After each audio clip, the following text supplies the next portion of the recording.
নমস্কার প্রিয় দর্শক বন্ধুরা, আপনাদের সবাইকে স্বাগতম জানাই লোভনীয় রান্নাবান্না চ্যানেলে। আজকের রেসিপিতে আমি দেখাবো কিভাবে কম সময়ে এবং কম উপকরণে এই সুস্বাদু কলমির শাক ভাজা তৈরি করা যায়। তো বন্ধুরা, ভিডিওটা আপনারা পুরোটা দেখুন আমি কিভাবে কলমির শাক ভাজাটা তৈরি করছি। আমি এখানে এক আটি কলমির শাক কুচিয়ে নিয়েছি।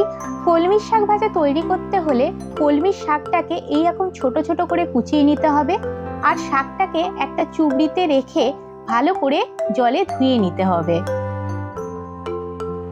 এই শাক ভাজাটা তৈরি করতে হলে পেঁয়াজ, কাঁচা লঙ্কা, রসুন লাগবে।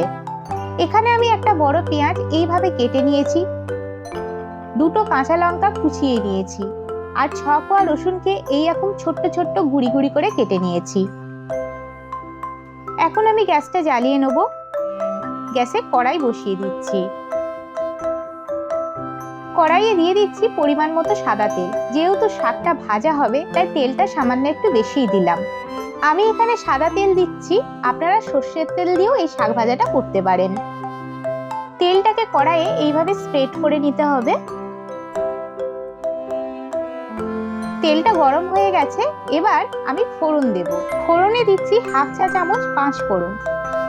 একটা শুকনো লঙ্কাকে আমি এইভাবে মধ্যিখান থেকে ছিঁড়ে দিয়ে দিচ্ছি।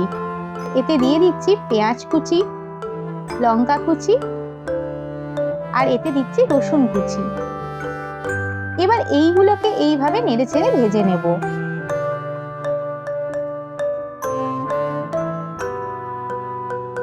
এখন আমি এর মধ্যে মিশিয়ে দিচ্ছি কুচিয়ে রাখা কলমির শাক। কলমির শাক আমাদের স্বাস্থ্যের জন্য খুবই উপকারী এবং এটি রান্না করা খুবই সহজ।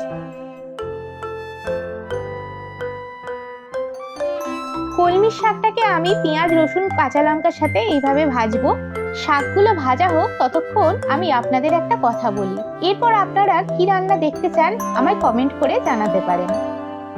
দেখুন শাকগুলো কত সুন্দর ভাজা হচ্ছে। শাকটা কিছুক্ষণ ভাজা হয়ে গেলে শাকে দিয়ে দেব স্বাদ মতো নুন। দিয়ে দিচ্ছি 1.5 টিস্পুন চিনি। সামান্য একটু লঙ্কার গুঁড়ো দিয়ে দিচ্ছি।